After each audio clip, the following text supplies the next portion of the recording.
Bryan Film for Action at the Sherman Film Festival. Thank you. Tell us your names and what you did on this project. Yeah. My name is Bryan Uvaldo. I'm the director and editor of Playin Around. My name is Sebastian Hunt, and I am the screenwriter of Playin Around. Lovely. Okay. We're just going to jump right into this action. What is the process of casting? Everyone has to be able to kick butt. Yes. So this was my thesis for NYU. This was my big film there. Congratulations. Thank you. I assume that means you graduated? Yes, I did. Okay. That would have been awkward. Yeah. No. So yeah, we submitted this. Went great. But when I knew I was gonna make a thesis, and I'd worked with Amanda, our lead actress, before, and on a previous action movie I made, and I was like, oh my god, you're incredible. You can kick ass. I need to make a movie with you specifically. And in August, before I even took the class, I just sat down with her over coffee, and I was like, listen, I don't know what this movie is. I don't know. I think we're shooting it in March. All I know is it's going to be an action movie starring you. Do you want to be in it? And she's like, absolutely. So she was the first person, the first piece of the puzzle this whole movie was basically built around. And then I met Sebastian through a mutual friend because I'm not a writer. I wanted to collaborate with a writer and kind of pluck out these story beats in my head. And I just need someone to translate that for me. It was a lot of fun. Yeah. And so I went to Sebastian and I was like, all right, so we have Amanda. I want this film to be built around her abilities, her personality. And here's a list of 20 ideas I have of just random stunts, action, locations, movie inspirations. And yeah, if you want to talk about that. Yeah, so as Bryan insinuated, we didn't know each other before. We were connected through a mutual friend. And what really, I was really excited to do it because I was used to directing everything that I had written. And so I thought the experience of writing something that I was going to hand off to another director would be really interesting and really fun, and I was right.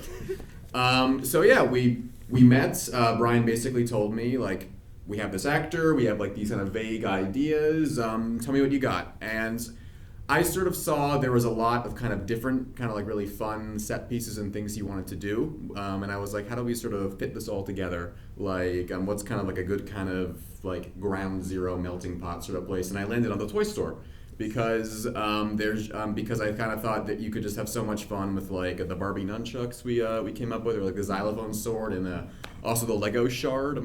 Was that me or was that an on-set creation? I think that was you. Okay, I think so. Was you. Yeah. The memory gets a little bit.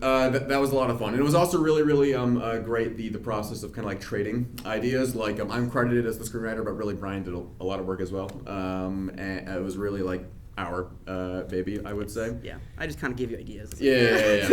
And so yeah, I was really satisfied with the process there, and I'd love to do it again. Me too. It's so fun working with you. Likewise. Just so much love on this stage. Going back for you guys meet, we have this conversation, we are looking at a list of 20 things. Mm-hmm. How was the process of going, maybe this, maybe not, let's kind of fine tune? I'll talk about the boat. Oh yeah, There's a boat? All right, so the initial concept of this movie was there was opened with a boat chase, and the toy store was actually a front for a cult. How much budget did you get in school? Not enough to do that. that was something that was fun about not having to direct it. I could just write and be you figure it out. Yeah, I kind of went overboard with that. I was like, what if I pitched to NYU, this massive thing, and then they'll have to say yes to whatever. If I get rid of that, they'll say yes to whatever underneath. And I was kind of right. I got... I think we went through a draft where there was the boat, yes, the whole cult thing, and part of our class at NYU is there's a full semester just writing the script. So I had Sebastian come in, we workshopped with our class, and just kind of talked through what's working, what's not, and the big thing that I kind of felt was all these things, there's too much happening. It feels too much like a feature in 12 pages, And I was like, let's get down to one location. Let's just keep it where it is. The most fun of the film is the toy store, and I think we just kind of settled on that by draft 2 or 3. I think it was 3. Yeah, we held on to the boat for a little bit. That's true. I didn't want to give up the boat for a while, but next movie, that's the next one. How many days of production? There were 5 days production. We got that toy store. This was filmed in New York, in Mamaroneck. It's in the Westchester area. We had 5 days in this toy store. It's called the Toy Box. It's in my hometown, and the owners are really, really cool. They're like, "You want to make a movie here? All right." So we closed their store, entire thing, 5 days, and they literally opened like a little caddy shack on the side. They're like, "Oh, we're gonna sell toys over here, where you guys do your thing." And yeah, they just gave us complete access, which was so much fun. That's awesome. I mean, it looks fantastic. What was your process as you were thinking about directing this? What was some things going on in your head? Yeah. Like on set or pre-production? Pre-production. Honestly, it all kind of stemmed from, right, like casting Amanda, like building the movie around Amanda, and working with my friends who I know are super talented, and just trusting them and trusting like, oh, I have a great writer, I have a great stunt coordinator, I have a great production designer. Shout out to Dasha, because that toy store is not easy to decorate. And I really leaned on all of them to kind of like, I trusted all of them to be like, here's my crazy thought process, here's my crazy ideas, what do you think? You know, like shout out Dasha. I pitched, so I was like, oh, is it cheaper to film in a toy store or to build our own toy store? And I almost gave her a panic attack, so sorry. And then we got a real toy store, so that was good. But yeah, I really just trusted everyone, and they all were so much fun to work with, and really believed in the project, and we had so much fun doing it, and yeah. I have a question for our writer. Shoot. What was going on when we decided we were going to have a child brass knuckle our lead? So I kind of we always knew it was not just going to be an action film, but also an action comedy. And I was thinking, okay, how can it stay interesting? How can we keep things escalating and moving? So like I kind of thought of like what's the most absurd thing that could happen in there, and I landed on a little girl, like an assassin little girl, just tearing our lead to shreds. Yeah. And I think that was also left over from the cult iteration. It was. I think it was a child cult as well. It got really weird.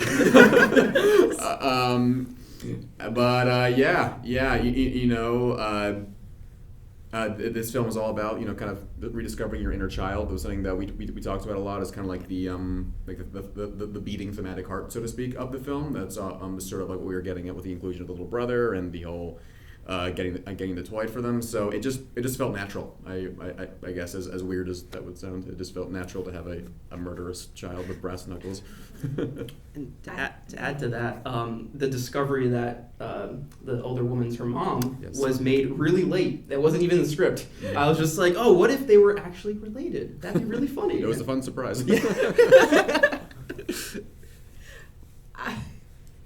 The moment of going through all of that for him to just play with the box, I think every parent has had that moment on Christmas Day. Where did you guys come up with that in the process? I was that kid. I only wanted to play with the box, so that felt really real for me. So when actually I think it was Bryan who made the suggestion that might be a really great kind of ending stinger. I was like, oh yeah, that makes complete sense. That's how we end the movie, right there. Yeah, and actually it was so my friend Maggie right there. She pitched me that idea. We were on a flight together, and I was like, I'm mulling over the script. Like I'm not sure about the ending. Like I really want him to get the toy, but I'm like, I don't know. It's not satisfying. And she's like, but I mean, I feel like as kids, like sometimes you just want to play with the box. And I was like, wait, that's kind of really funny. And that was actually the first thing we shot, and all that outside stuff. And we didn't know how damaged the toy would be. So I was like, oh, let's damage up the toy. And so when Amanda gives him the shattered toy box, I was like, oh wow, we wrecked this. We need a reason in the movie to really wreck it. And again, just kind of on set, we discovered like, oh, what if we also on top we destroy the toy even more? So like when Carl lands on it at the end, that was also made up on the day to like validate. Oh right, we need this toy to be demolished. Mm-hmm. And like a Sid's room from Toy Story 1 kind of vibes. Yeah. I vividly remembered having a conversation on the front porch of my apartment building with my next door neighbor, because we were trying to figure out if we broke his mom's refrigerator, would they have to get a new one so we could have a new box? That's awesome. That's really great. Yep. Going in with your vision and then giving yourself enough space to be able to play like you did and come up with the great things like that. What was that like for you guys? Oh man. I mean, it was a little stressful, honestly, because I mean it was my thesis, so it was like on top of like planning all this and working with Sebastian and going to class, I had other classes and I had work, and I was just like, it's like a whirlwind of like, all right, I'm going from production meeting to Science of Happiness, and then I'm doing this, and I'm like, what is happening? But I think I really leaned into just having fun and just reminding myself, right? We talked about like our finding your inner child. Exactly. And this was a big film of just, and even watching it right now, I'm like, I remind myself, like, that's right. That's why I want to make this. I want to have fun. I want to make other people happy. I want to make other people have as much fun as we did on set. And yeah. Just like what you said completely. I think we both had very packed semesters. I also am from NYU. I graduated a year after Bryan did. And any NYU? Anyways. Oh, yes. Those four. Lovely. And so yeah, it was just like a matter of just kind of juggling priorities and projects. Bryan had sort of reached out to me very early in terms of like all the projects I was working on. So I sort of like afforded him like extra priority over ones that didn't maybe come to me last minute. Also, like what he was asking me to do was like what I love to do, which is writing. Whereas other things I was doing more kind of like bureaucratic producer type stuff, but we don't have to talk about that. Yeah, but I think just amidst when it did get stressful, when it did feel like a bit much, just kind of grounding ourselves and being like, this it's about rediscovering your inner child and rediscovering your joy, and ultimately like 10-year-old me would think this is so cool, and it is so cool, which is kind of the point of the film. Yeah, hell yeah. What is Signs of Happiness? Oh, it's a class at NYU called, it just breaks down the science of happiness, and it's a great class. For a second there, I thought that was your personal cult. Oh. Yeah, I realized that was like the easiest class I could think of. I'm like, oh yeah, out of context. I also took a sleeping class. Oh, I wanted to take that. Yeah, it was okay. Okay. You didn't miss much. Okay. Itching, burning questions. Ooh, hand popped up immediately. As a director and as a writer, who or what were your biggest inspirations for this? Ooh. Mission Impossible. Yeah, I mean, Mission Impossible, just like the practical action of it. It's such a massive inspiration. Like that boat scene that was in the first draft was from Mission Impossible. I was like, oh, what if like we open the movie, slam dunk, she jumps onto a moving boat, and then boom, smash credits, roll, whatever. And I got so excited, and I'm like, I'll save it for the movie. I think save it for the feature. This is not the place for it. But yeah, Mission Impossible is the big one. A lot of Jackie Chan, like Police Story, Kung Fu Panda 2. That was a massive inspiration. 2 specifically? Yes. Okay. It's a perfect movie. Kung Fu Panda 2 is a beautiful, perfect movie. And I love it. Just Kung Fu Panda 2. Also, I think Bryan really instilled in me a real kind of visceral appreciation for the Mission Impossible movies and Chris McQuarrie specifically. I think so. I revisited those in terms of like crafting the action set pieces, and also just like how they were written, because I had never written an action film before. So like in terms of like, okay, how much do I write? How much do I? So that was really helpful. Something else was Naked Gun, specifically the bits where she uses like the hand puppet as kind of like a brass knuckle sort of thing, that is completely taken from when I'm blanking on the lead character's name, but like he takes a pillow in the face, and like it's like, oh my god, it may as well be a cannonball. So kind of like finding a contradiction between like what's like actually being used and like treating it as if it's like an actual weapon, for lack of a better term. Yeah. Other questions in the back, and I'll come over there next. Yeah. Right. How did you land on Luminous Man? How'd you get him made, and what are his powers? So I can talk about how it was made. So that was another thing Sebastian and I really were like breaking down. We were like, all right, this needs to be the hot commodity of the season. This needs to be the Furby of the season. And now I guess the Labubu was a good comparison. But yeah, it was on the production side. I got my graphic designer Atlas. She designed all our fake toys throughout the film. There's a bunch of like fake cardboard boxes. They designed all those, great. And they also designed Luminous Man. And the actual doll is a Ken Barbie doll that our production designer bought 3 of and then painted over. And yeah, that was the toy in the film. But So I'm notoriously indecisive about naming things. I wrote the film. I did not name the film. Brian did it for me eventually. yes, this is true. So yeah, it would be like draft after draft. It would be like insert toy here. So I think just one day I just kind of like tore the Band-Aid off and I was like, what's the first thing you think of? And it was Luminous Man. So that's where that came from. In terms of his power set, I kind of envisioned him as like if we have any Simpsons fans in the audience, like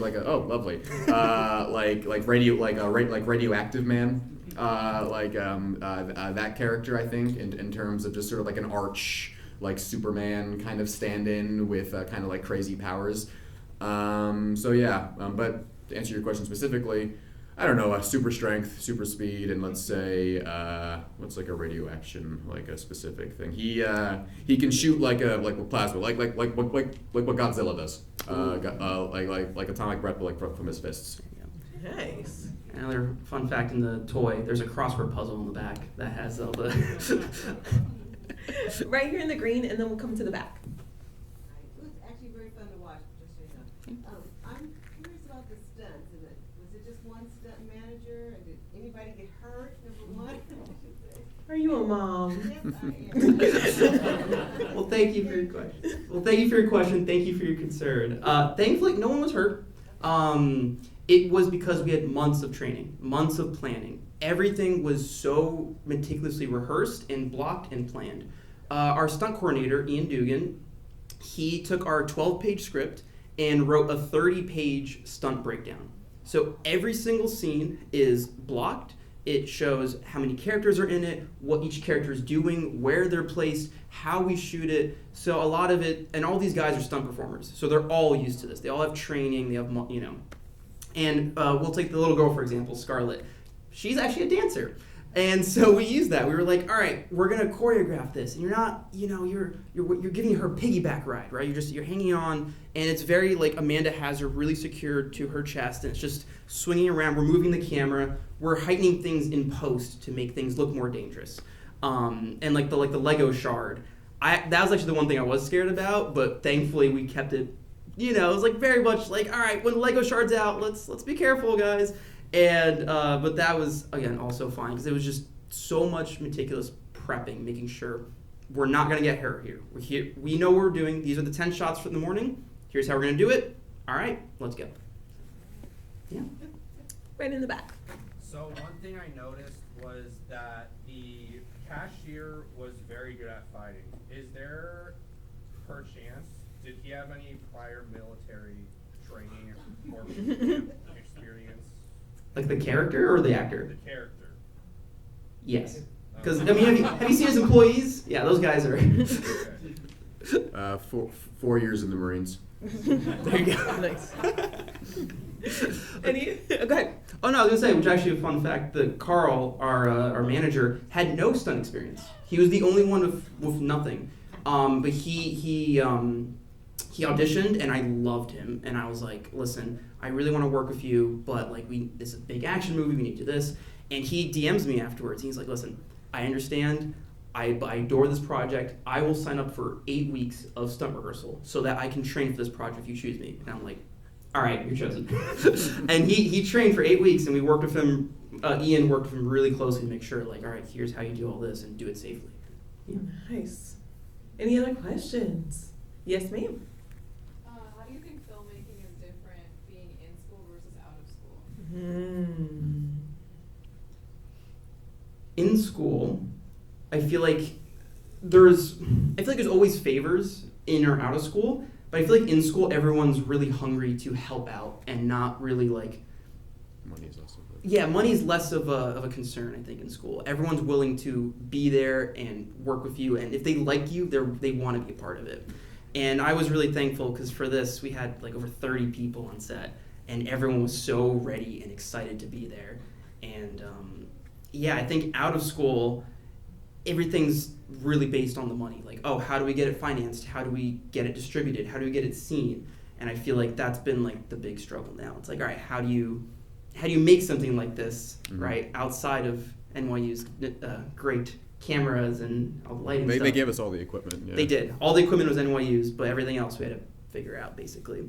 And so, yeah, now it's like the real world. Like, all right, how do we do it without too many, or how do we do it with favors, but also, like, costing a lot more money?